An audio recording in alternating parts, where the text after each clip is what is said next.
Okay, so this time we are going to dive a little bit deeper into what we call hot Big Bang cosmologies and what are the perks and problems of these problems. But before doing that, let me uh, let me recap a moment. So we know, sorry,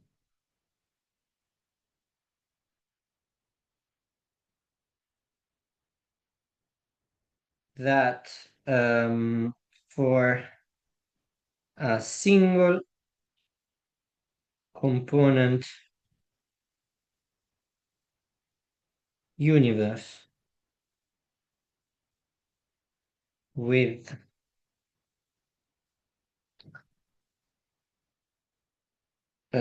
equation of state omega,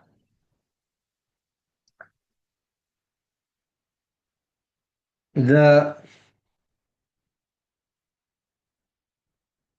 scale factor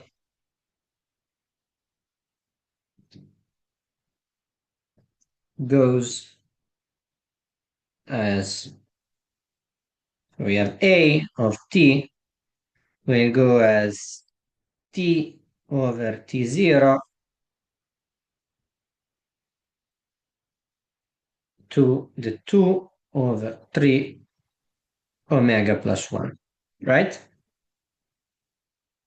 Now,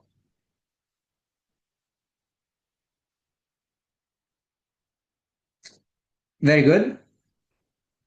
As we can see here, so for any omega not equal to minus 1. Okay, as we can see,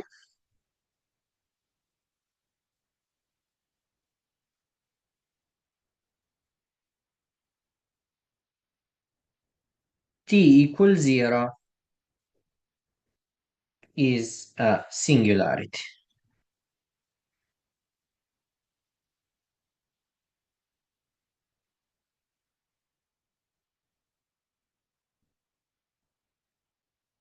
Where the scale factor vanishes and the FLRW metric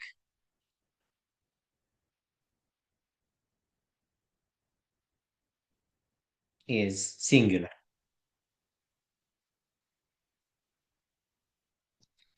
1 over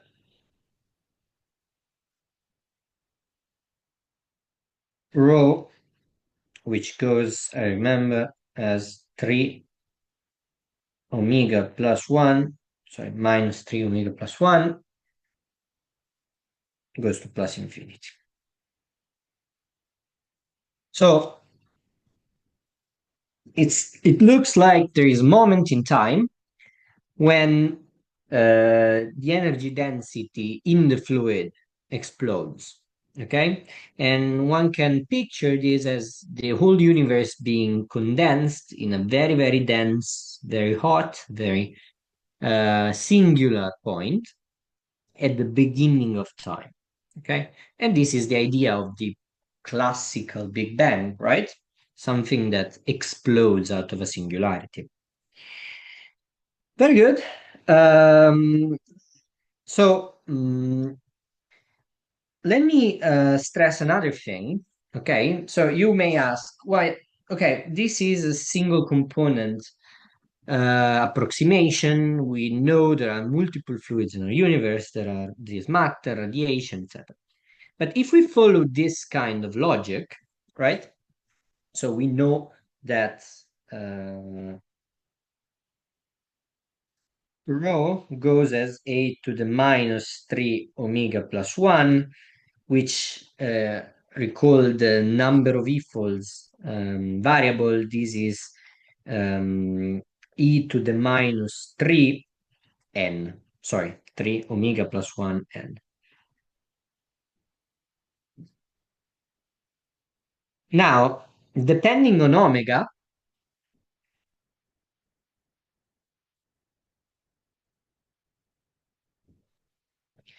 different fluids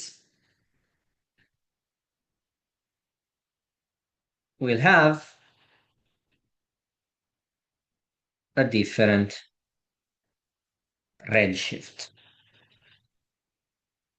So even if we have a multi-component universe, there will be a time when one of the components necessarily dominates the universe. And in particular, if we want to see what this hot Big Bang picture looks like, it's something like this. So let me draw it for you. So here we have the number of e-folds. Here we have the logarithm of rho. Okay? So what happens here is that we have, for example, different fluids. Let's take, for example,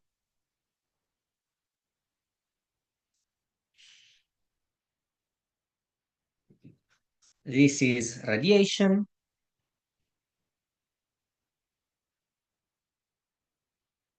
And we know radiation goes as e to the minus 4n. Okay? On the other hand, we will have matter, for example. And matter is interesting because it redshifts more slowly. Okay? I'm sorry, this is terrible. Let's make it nicer. So it redshifts more slowly. So we have something like this. Okay? So this is matter. And rho goes as e to the minus 3n. Okay? Very good. Then there will be, as you can see, a precise point that we call matter radiation equality.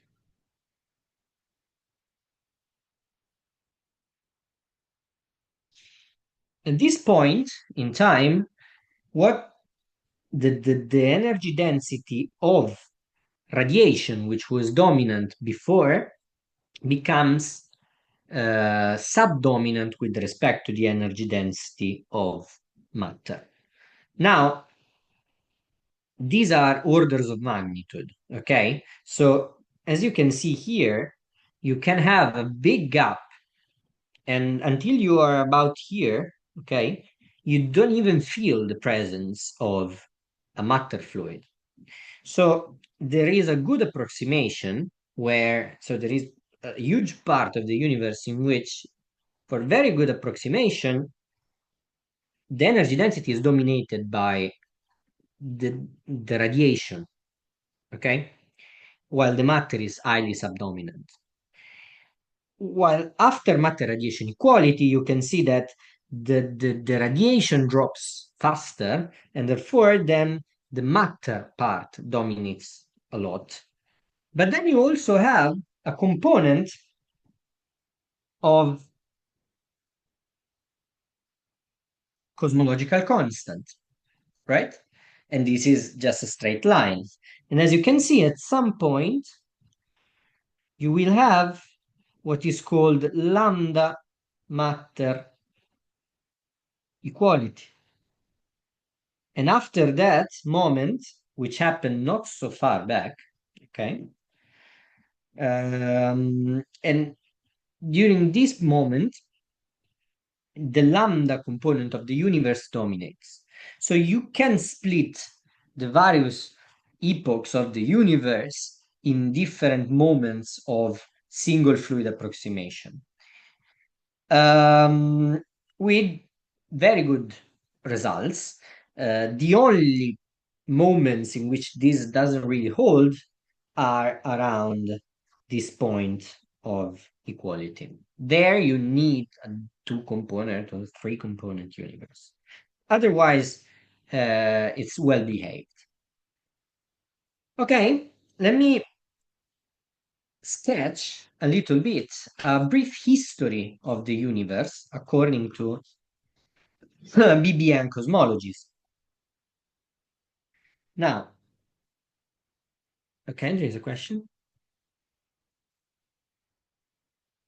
Is that what we call cosmological coincidence? So, cosmological coincidence is the problem, the why now problem, I think.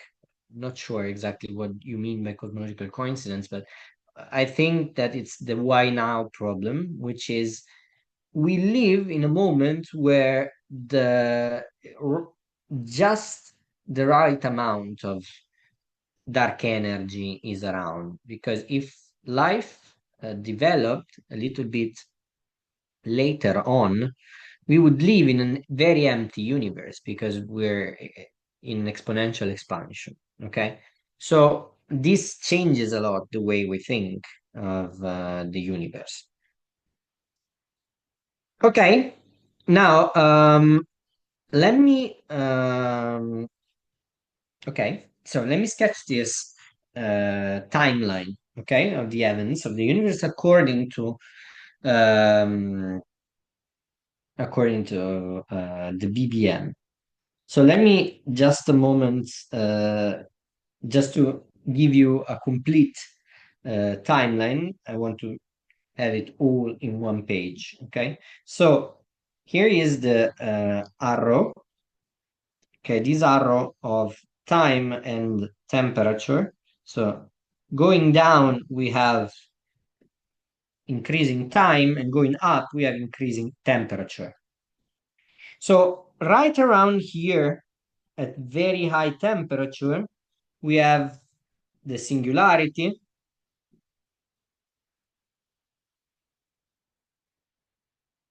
maybe. Okay, there's big problem. We will see how to solve it, but for odd Big Bang, there is a singularity there. Now, the first event we know for certain happened in the early universe is around here, which is the electroweak. Let me write it.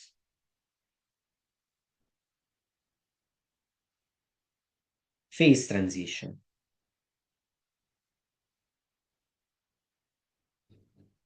So, what's the electroweak phase transition? It happened around at a temperature of around 100 GeV. And at the time after the Big Bang of just 20 picoseconds, which corresponds to a redshift of around 10 to the 15. So the electroweak phase transition is when um, electromagnetism and the weak force, so above this line, the electroweak force is just a unified force. Down, so below this temperature, we have that electromagnetism and weak force, they decouple. Okay. This is around where the Higgs mechanism takes place and these kind of things happen. In this section here, we don't know exactly what the temperature of these events will be, but there must be baryogenesis, i.e. the matter-antimatter inequality, okay?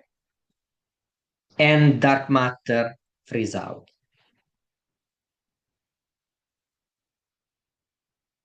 Okay. Now, below electroweak phase transition, there will be QCD phase transition.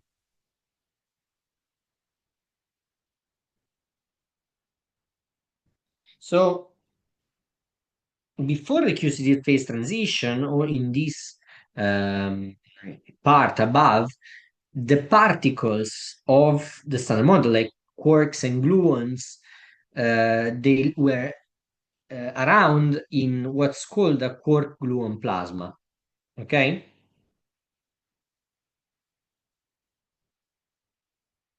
So the quark gluon plasma is just a thermal bath of quarks and gluons. At some point, at around TQCD, which is 150 MeV, which corresponds to a time of 20 microsecond after Big Bang, which is a redshift of 10 to the 12, I think. Yes, 10 to the 12. There is a phase transition where quarks and gluons become bounded inside the nucleons, if you want. So protons, neutrons, and like this kind of particles, and also mesons are created out of this cool down. Now, below that, quite a bit below that, we have that neutrinos decouple. This means that the neutrinos stop being in the thermal bath and start free streaming. Okay? And this happens at a temperature of 1 MeV, which corresponds to a time of around 1 second after Big Bang, being a redshift of okay, it's 6 times 10 to the 9. Okay. After that, after a long while, okay, actually not that long while, sorry, I skipped one. You have what is called Big Bang nucleosynthesis.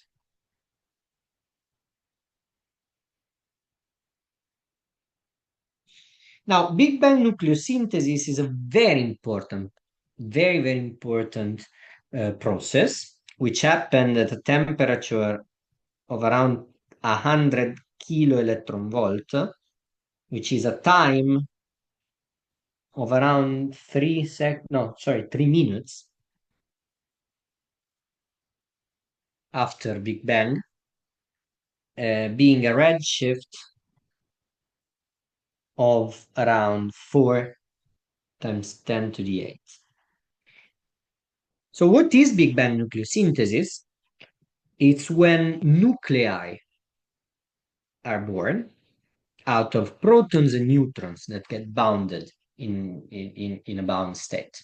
Okay, this is very important because a lot of cosmological constraints have to do with Big Bang nucleosynthesis, because one thing that we can measure here very well is the abundance of certain elements that get created during Big Bang nucleosynthesis. For example, the hydrogen and helium fractions, which are very well measured today. And this constrains a lot cosmological models, because anything that happens, okay, must happen way before BBN. So any modification of the standard cosmology, of this cosmology, must be above here. Because otherwise, what happens is that this screws up completely the fractions of the elements during BBN. And since we have such a precise measure of these element fractions, this is not good. Okay. And this offers a great constraints on extended cosmological models like early matter domination or these kind of things, early dark energy, which have to decay somehow before BBN. Now, after that, quite a long time passes, and there we have matter radiation equality.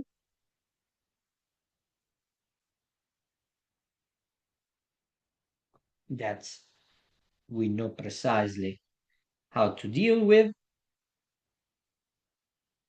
This happens at a temperature of around 0.8 electron volt, so very low with respect to the BBN one. And it's a time after Big Bang of around, we start being, a long time passes, 5 times 10 to the 4 years.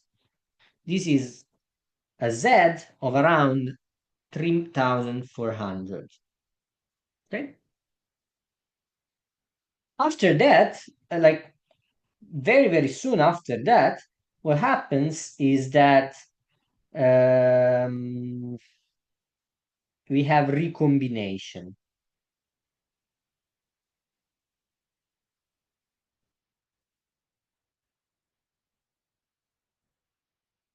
So what is a recombination? Well, recombination is when the nuclei that were created during the Big Bang nucleosynthesis and the free streaming electrons which were around in the thermal bath uh, bound together to form an atom, a neutral atom. And so they recombine to form atoms. Okay. What's the consequence of this? Well, if you have in a thermal bath proton, sorry, electrons, nuclei, and photons, you can have scatterings between charged particles and photons. But if you just have neutral objects going around, photons have nothing to scatter on. And therefore, at some point, they have to decouple because they don't have any energy to, let's say, to keep up with the expansion of the universe. So at that point, in fact, just a bit later on, so the recombination temperature is around 0.29 electron volt. And then you have photon decoupling.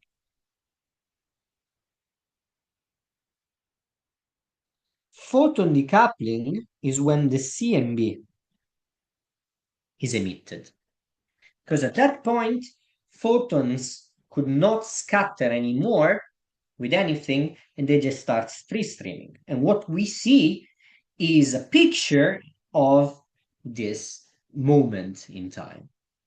Okay, this is what the CMB is.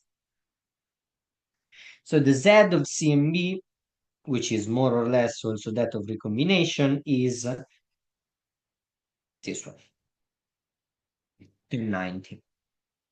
After a long while, then just let's say yesterday, from a cosmological point of view, we then have lambda matter equality. Okay, so this is the cosmological time arrow. Let me see the okay question. Okay, why is the log rho graph for lambda a small constant? Well, we know lambda is very small, right? It's what we know from experimental data. It's 120 orders of magnitude below the typical masses of the standard model. So it's extremely small. Oh, sorry, I'm answering you. Okay. And and we know it's a constant because it's a cosmological constant. And it means that its energy density is constant through time. And therefore, you have that, in fact, the log rho graph of it is constant. I see a raised hand.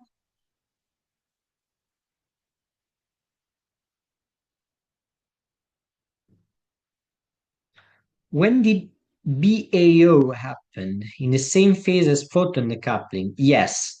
So BAO happened when the CMB modes were emitted. Okay.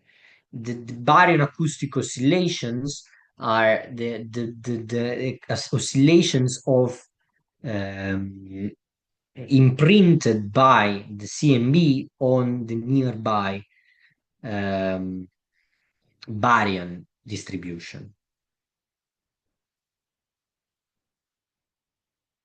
Sorry, let me erase this because I might. Okay, very good.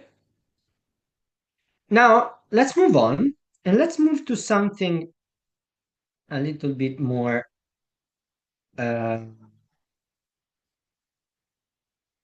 specific. Okay, in particular, I want to tell you about the problems of hot Big Bang cosmologies.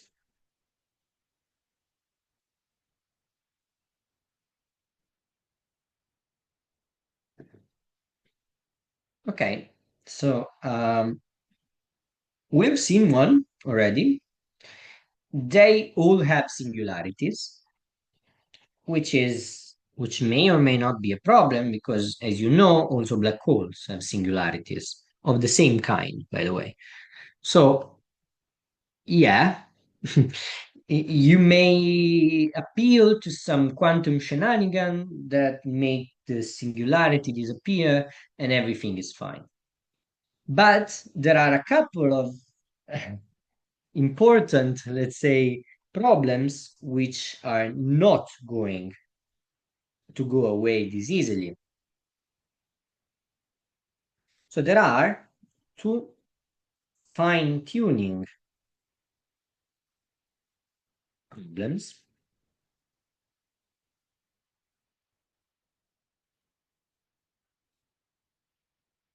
which are not solved in hot Big Bang cosmology. So these are one, let me just tell you what they are, and then we will see each one in detail. The horizon problem,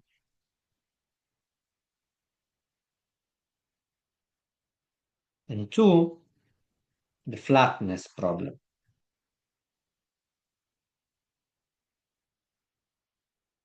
So what do they mean? So the horizon problem is the problem that the CMB is too homogeneous even at scales that normally would not have been, like, I mean, in hot Big Bang cosmologies, these scales would not have been in causal contact with one another, which means that different patches of the sky, which in principle should have different temperatures, look very, very homogeneous, have the same temperature, which is puzzling in general. So you find that two things that should be uncorrelated, okay, have exactly the same value. Well, that's a bit puzzling, in my opinion. All right, if you don't if you don't allow for anything else than the hot Big Bang cosmologies. While the flatness problem is exactly what it says. The universe is spatially too flat. In general, if you start, we will see with a generic universe with a small or normal amount of curvature, this will grow.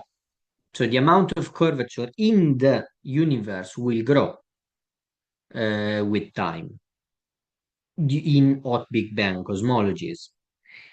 This means that uh, if we today see a universe which is spatially flat, in the past it should have been even flatter.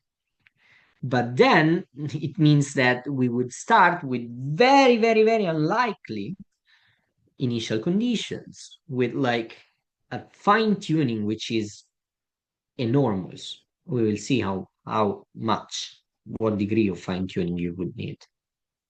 Okay, let me elaborate on each one of these. But to do that, let me tell you what are horizons in cosmology.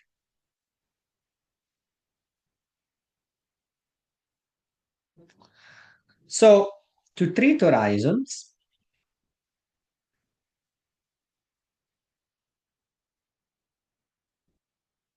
let us define a time variable, tau, which we call conformal time.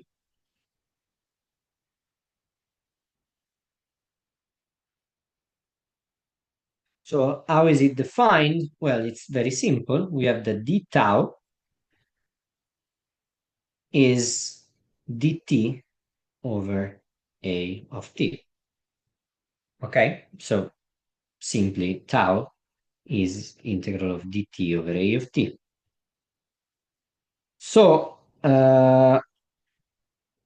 what does it mean? Well, it means that if we write the FLRW metric in using this variable, well, this takes the following form.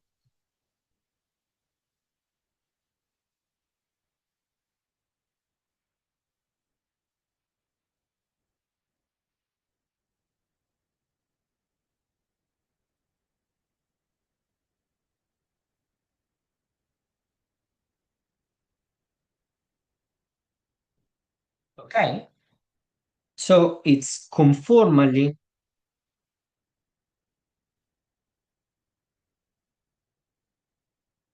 flat. Actually, not really flat, but conformally of constant curvature. Okay, this is very interesting. This means that we can study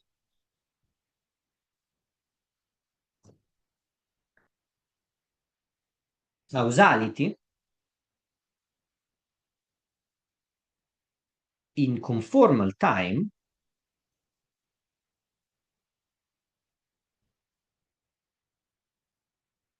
like we study in Minkowski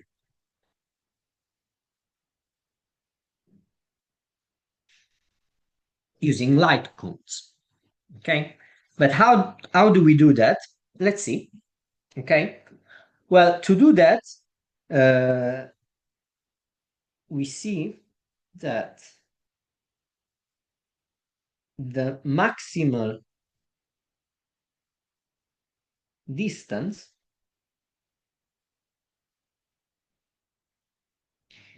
a photon can travel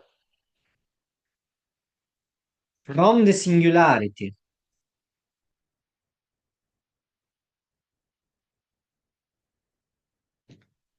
to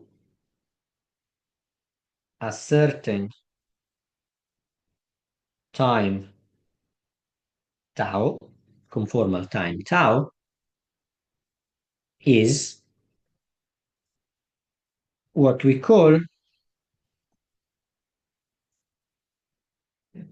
the particle horizon.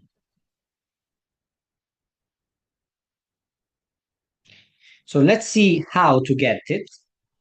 Well, we can see from this expression of the FLRW that how does a photon propagate in this kind of spacetime? We have to set ds squared equals 0 and we set d omega squared equals 0 because we don't need angular propagation. This means immediately that we have that d tau squared is equal to d chi squared. Remember, chi is basically, so d chi squared is basically dr squared over 1 minus k r squared, okay? Depending on what k is. But this is the important part, okay?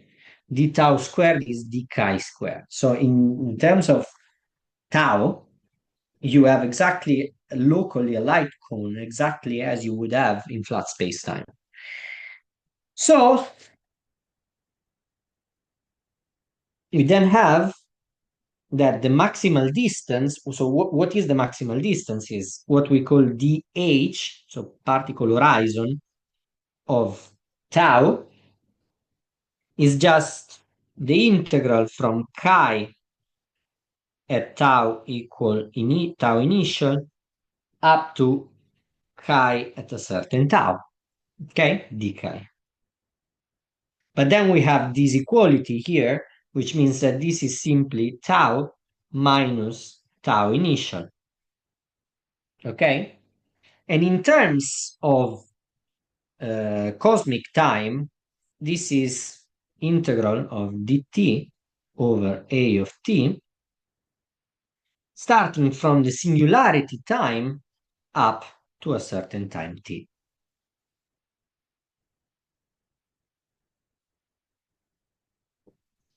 Very good. Now,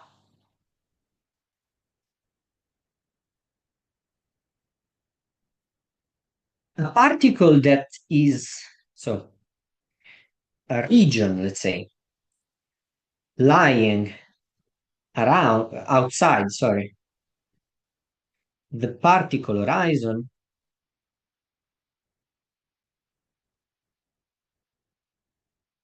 of a certain photon could never have influenced it. Okay? They could never have been in causal contact. But then the question is, how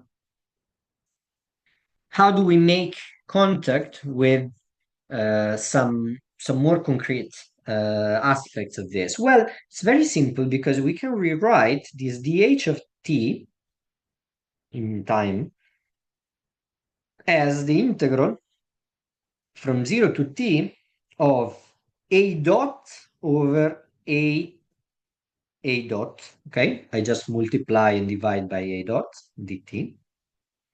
But then I can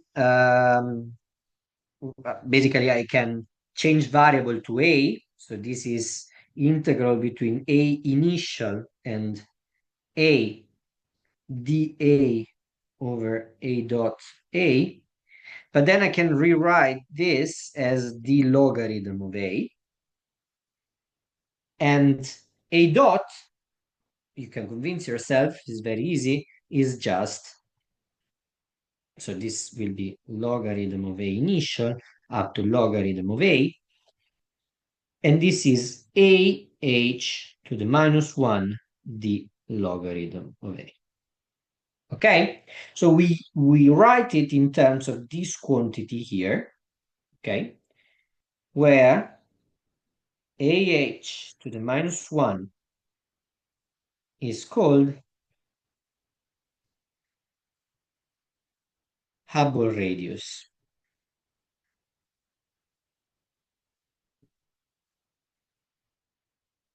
Conformal Hubble radius.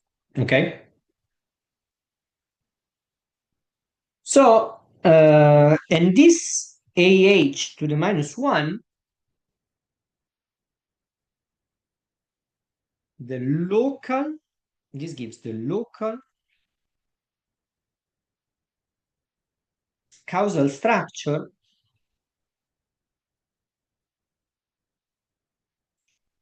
of the universe.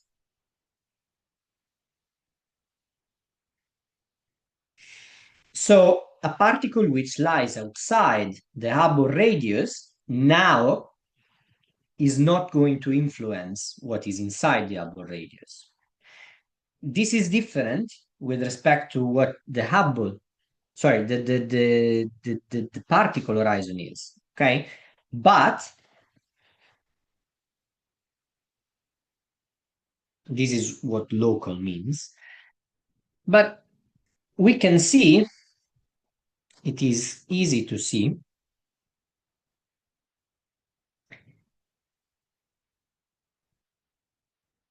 that for HBB cosmologies, in particular for any standard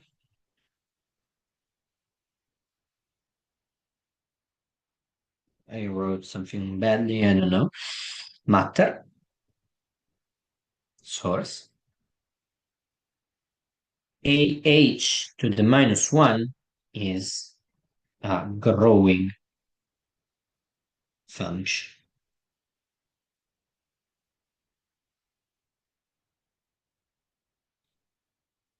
So what does it mean? Okay. In particular, so this is a growing function. Okay. Therefore,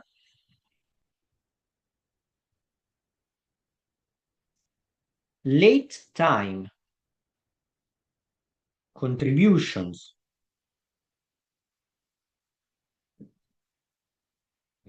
of AH to the minus 1 to DH of tau are dominant.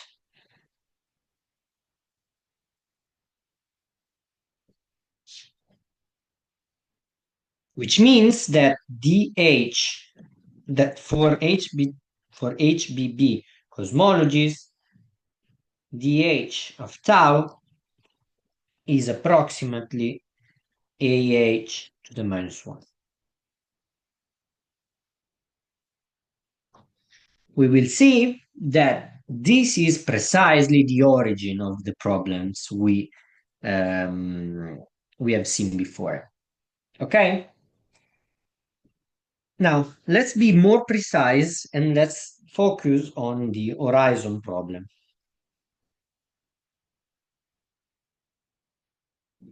So, what's the horizon problem? Okay, we know CMB photons have been free streaming since about recombination, which here we call tau CMB in conformal time. Okay?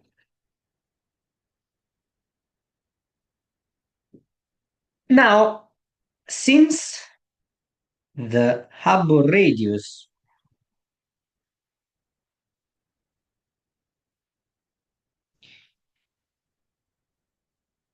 is always growing,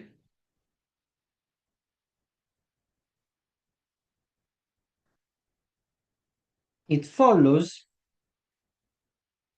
that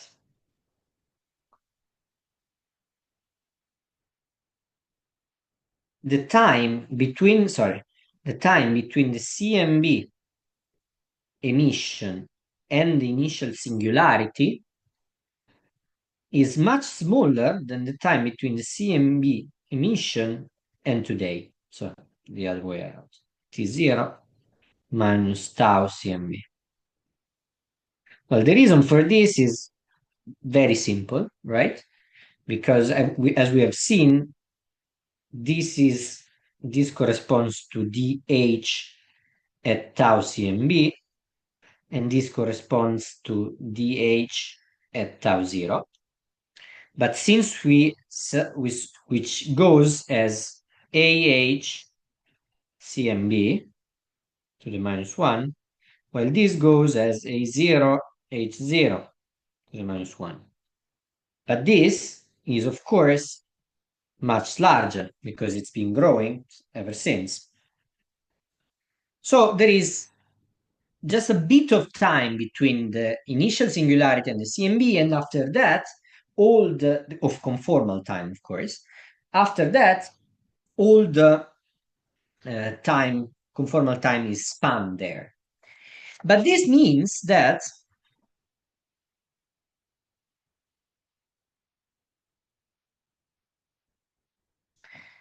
this implies that there must be causally causally disconnected regions of the CMB. Okay? Let me be more specific. Let me clarify this. Why should there be causally disconnected regions? Let me draw a picture for you. Okay. So this is conformal time. Suppose here we have the initial singularity. Okay. Let's call it tau I. And then we have seen that just before there is much less time between the initial singularity and today, which is around here. Let's call it tau zero. Okay, suppose we are here,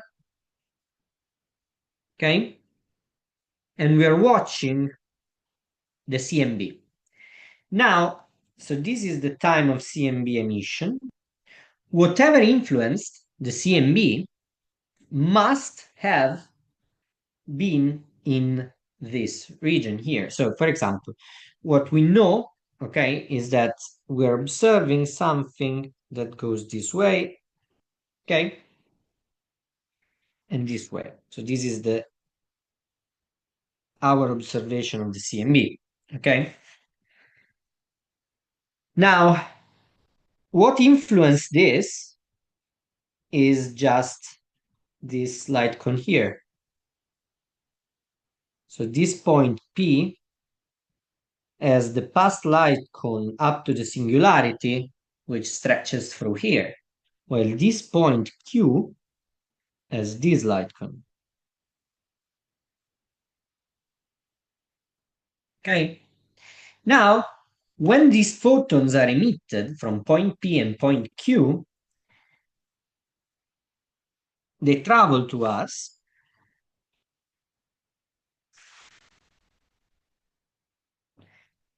and we look at them.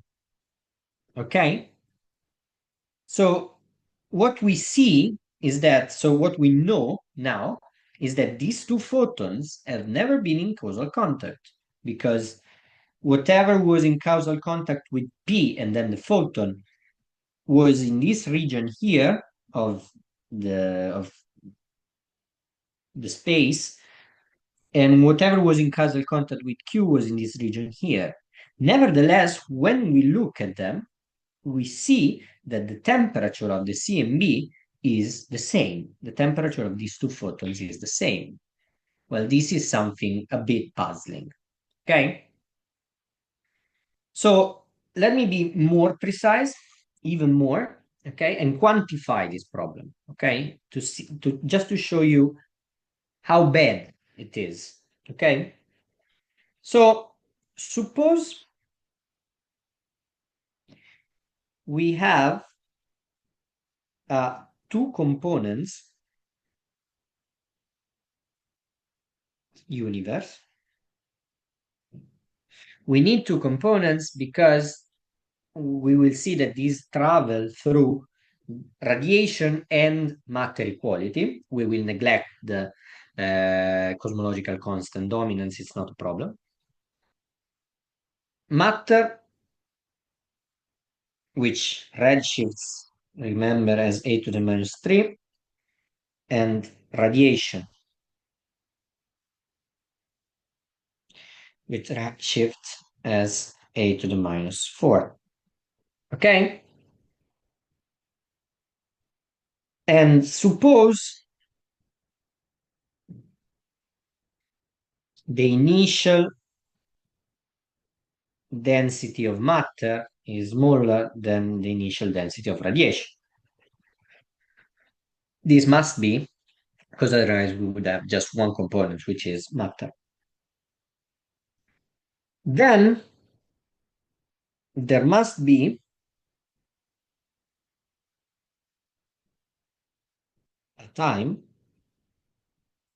which we call T equality, such that rho matter at T equality is equal to rho radiation at T equality. Okay? And the scale factor at T equality, we just call it A equality. It's just a renaming. Okay. The Friedman equation for this universe looks like this. We have h squared is equal to h0 squared, okay? But h0 is h today, okay? We can choose any other point, which is omega matter 0, 1 over a cubed, plus omega radiation 0 times 1 over a to the fourth. Okay? Very good. Now, observe that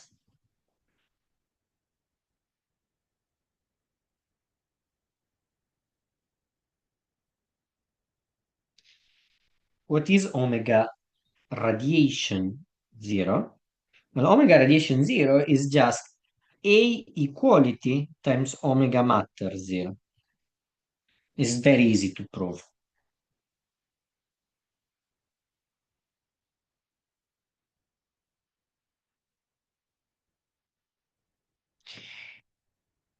Now,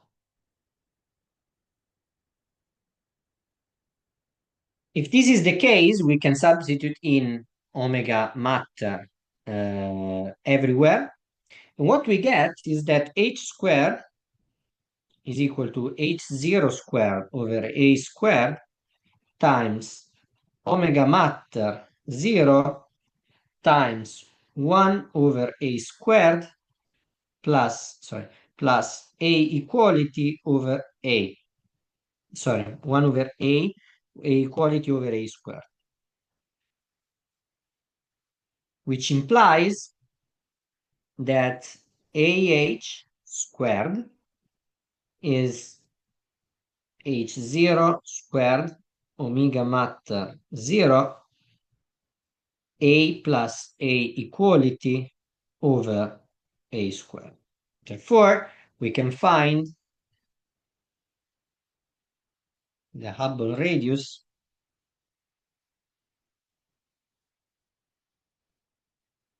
The Hubble radius is AH to the minus 1 will be 1 over H0 square root of omega m 0 A over square root of A plus A equality.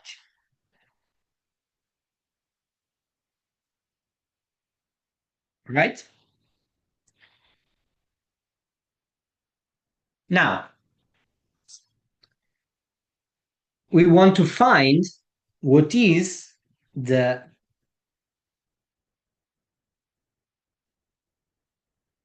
dH of tau, okay? The particle horizon.